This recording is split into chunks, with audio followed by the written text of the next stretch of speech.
In this video, we're going to talk about a successful investment property that my clients Sergio and Fluorine purchased in the city of Welland, where they created a legal basement suite, and it's currently cash flowing over $1,000 per month each and every month. Now, if you're new to my channel, in this channel, we talk about real estate investing, career advice, as well as money management.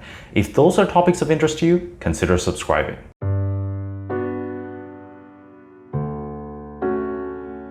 If you are considering this strategy of creating a legal basement apartment for either your personal home or as an investment, I've created a guide along with my designer, Jordan, who's a BCIN, so he has the designation to be able to create the drawings that's required to legalize these basement apartments. We've created a beginner's guide to go through all the important things to consider when you're going through this process. There's a link in the description below where you can get your copy. So before we begin, let's hear a few words from Sergio and Fluorine just on their experience in working with me on this particular deal. We've been working together now for the last about a year, no, close to 2 years now, right? Can you share a little bit about what that experience been like? How has this journey progressed? And if you can share just for anyone who's considering to work with me, what has that experience been like for you guys? Yeah, no, so far it has been great. It's been a fantastic journey. Yeah, we bought our first property in November 2017. You know, before we were working together, so that was a triplex that we renovated, 2 units of the 3, and we actually refinanced that one. So we pursued that kind of, BRRR strategy, and that's a strategy that we wanted to continue, developing moving forward. But then we learned more about this, buy a single family, do a duplex conversion strategy, and that's what we did. So altogether, this is actually our 7th project, and it's been great. I mean, to give you some context, I've been working with Sergio and Fluorine now for a couple of years. They've purchased multiple investment properties with me, so we've already built a relationship where when a good property comes up, I just go check it out for them. We have a quick call beforehand, and if it's a solid property, we'll go ahead and place that offer. So that was what happened actually on this particular investment property.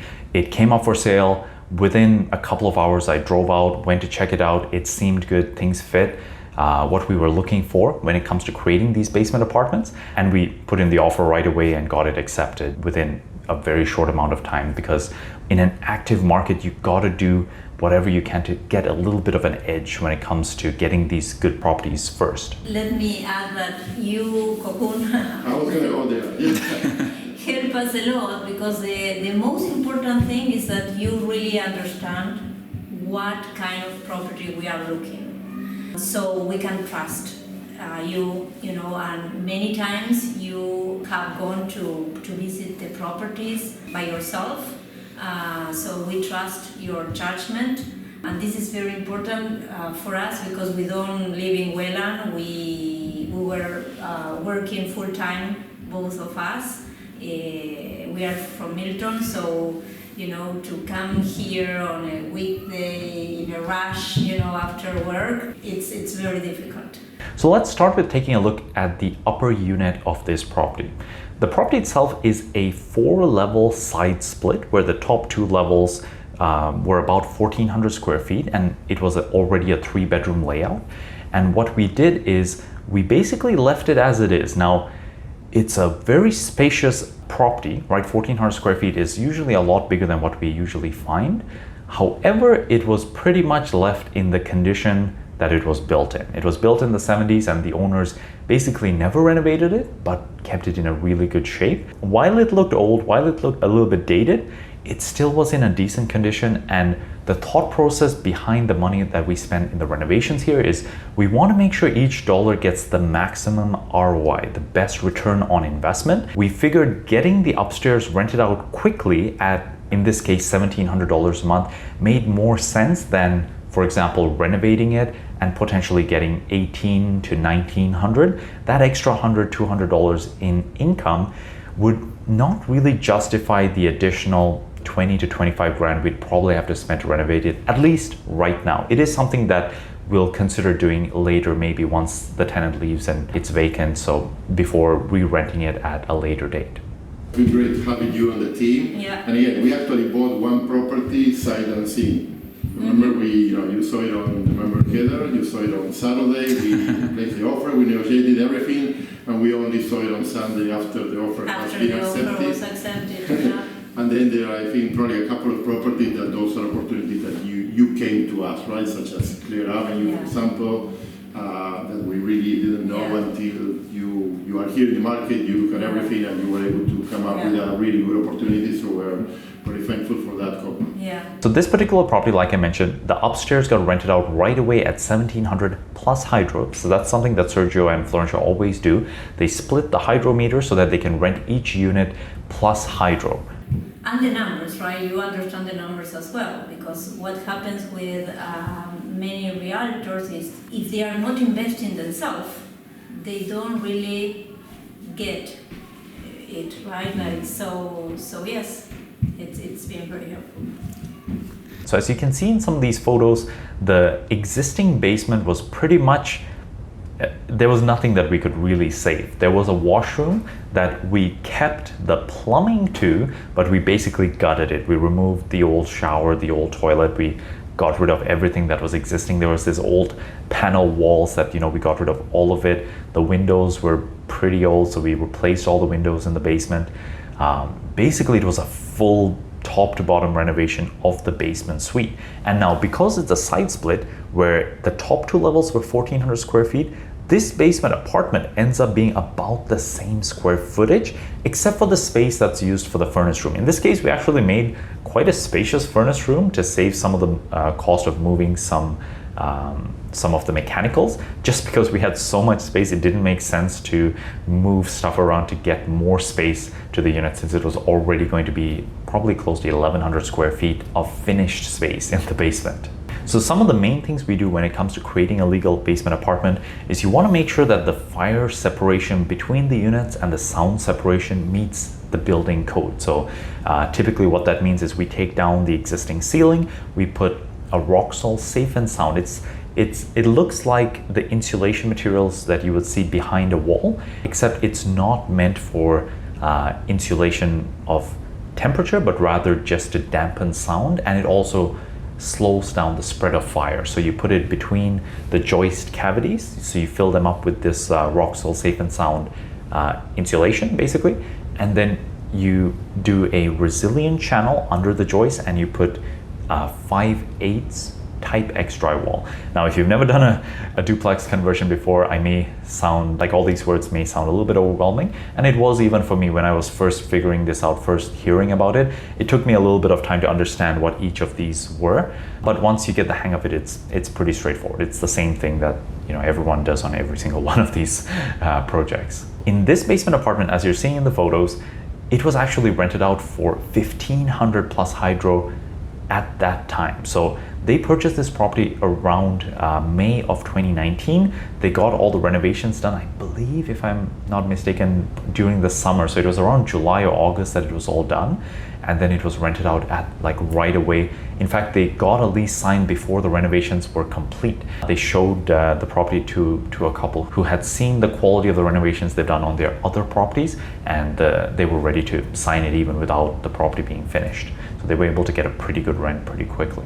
The most unique thing about this suite that we haven't been able to replicate yet is this basement apartment is actually a full 3-bedroom, 2-bathroom basement apartment. So it actually has 2 full washrooms, the existing one that they fully gutted and redid, as well as a second washroom on the lower level where they were able to fit a full 4-piece, so a shower and a tub. So let's go through some of the numbers for this project. They purchased this home for $361,777. If you worked with me, you will know that I love putting the number 777 at the end of my offers, and I always try to go a little bit above the usual prices. So if 360 was the round number, I'd always go a little bit higher just so that I'm always a little bit ahead of the competition. Probably not a good idea to share this on a video if other realtors are watching, but that's what I do. This particular investment was actually quite significant. The total investment that Sergio and Fluorine had to come up with was $170,869, and that is broken down into a few components. First is their 20% down payment, which is $72,355. Then comes their closing costs, so that's their land transfer tax, their legal fees, right? And with the legal fees, there's title insurance, all the different charges the banks charge to, place a mortgage, all that. So the closing cost ends up being around $6,400. And the renovations on this particular property, all in, including HSD, including all the appliances, just everything that they needed to spend for this property was $92,000. $92,113. So that's the exact dollar amounts that was spent on this particular project. Once the entire project was completed, we were able to go back to the bank, ask them to reappraise the property at a higher dollar amount. And if you've seen some of the appraisal videos I've done, I talk about the strategy to get that best appraisal amount. On this particular property, we were able to refinance this property at an appraised value of $500,000. So we bought it for $361,000 and we got it reappraised at $500,000. So definitely a good bump in the value. And what happens is then the bank gives you 80% of that $500,000. So your new mortgage is $400,000. You got to pay off the initial mortgage. So 80% of our purchase price, which ends up being around $289,000. And then what the money that you can actually get out of the deal is $110,000. So that's the difference between the new mortgage and the old mortgage. You got to take some of that to pay off the refinance. Well, it refunds the refinance proceeds. But basically what's left is that they are able to own this property with just $60,000 in the deal. If you consider them owning a $500,000 asset with $60,000 of their own money, and they've already created an equity bump of around $40,000 in the deal. And actually right now, I'm in the process of discussing with another investor to sell their legal duplex that they've created in the city of Welland. And we are actually planning on selling that property for $575,000. So if you think about it, now Sergio's deal, which he refinanced at $500,000, he may be able to go back to the bank and try to get $550,000, $575,000 once that other deal closes and we have that as a sold comparable. So that becomes really exciting. He may now be able to get all of his money out of the deal, and it's only been close to a year since he's purchased this property. So let's talk about some of the cash flow numbers. So this property, he's getting $31.90 in rent. So upstairs he's renting out at $16.95 plus hydro. The basement he rented out at $14.95 plus hydro. And here are his expenses. So he actually got a variable rate mortgage at prime minus 0.5%. And then now recently, because rates really dropped quite a bit, his actual mortgage payment is $1,467. His property taxes $288. His insurance $136. And what he's been paying in the last 6 months on average for water and gas has been $133 for water and $144 for gas. So all in, his expenses are about $2,168 a month, and his cash flow every month is about $1,022. Now, if you notice, I'm not accounting for property management. They self-manage this property. I'm not accounting for maintenance, vacancy. There's a lot of other variable expenses you can add into it. I usually don't. And my thought process is this: every property is different. It's really hard to calculate the true cash flow of a property using, percentage, setting aside a vacancy percentage or a maintenance percentage. Let's get you a property with enough of a cash flow. But what I always tell my investors is don't count on that money as money you can spend on, a vacation or what you want. Let that money build up in the account. Let a year pass and then see all your variable expenses get taken out of that money. And then you'll know what your true cash flow is after everything. And that's what I found to be the most practical way to go about it. So let's talk about profit, because I find a lot of investors, when they come to me for the first time, they only look at the cash flow as their profit component. And it's one very important part of the puzzle, but definitely there are other pieces that come into play when it comes to deciding if an investment property makes sense or not. So let's consider this deal. Right now, they are in the deal for $60,000. They've refinanced all of their other funds out of this deal, so they have $60,000 left in the property. In the first year, this is what I usually calculate for my numbers. I usually estimate that properties on average go up by 5% a year. Now, not everyone agrees with me on that. Some people think that's 6, 7, 8%, which is what we've seen over the last 5-10 years. in the Greater Toronto area, they want to use that. Other investors say that we're in a bubble and that, you know, we can't, nothing's going to go up at all. Again, if that's the case, if that's your belief, then probably real estate investing is not for you. But what I usually estimate is 5%. I find it's a relatively conservative amount. We're not, you know, banking on a huge appreciation in order for a deal to make sense. And I also count the mortgage paydown, because as long as you make the mortgage payment, you are absolutely getting the profit of the equity being built in the property. The cash flow, like I mentioned, I don't really consider it a profit. I let it build up in the account, and usually a little bit of it gets spent on the maintenance, repairs, the vacancies. But you know what? There will come times in the property where you need to put money back into the property, reinvest into it, upgrade windows, upgrade roofs. There's things that need to get done. And I always want to account, I don't want to cheap out on those. I want to spend the money in the property so that we keep it up to a good shape. So I usually say, account for most of the cash flow just going back into the property, at least in the early years in owning a property before, you know, you've paid off the mortgage. In year one, let's look at their profit. So the new equity they've created by doing the duplex conversion, by adding value to the property, is $39,710.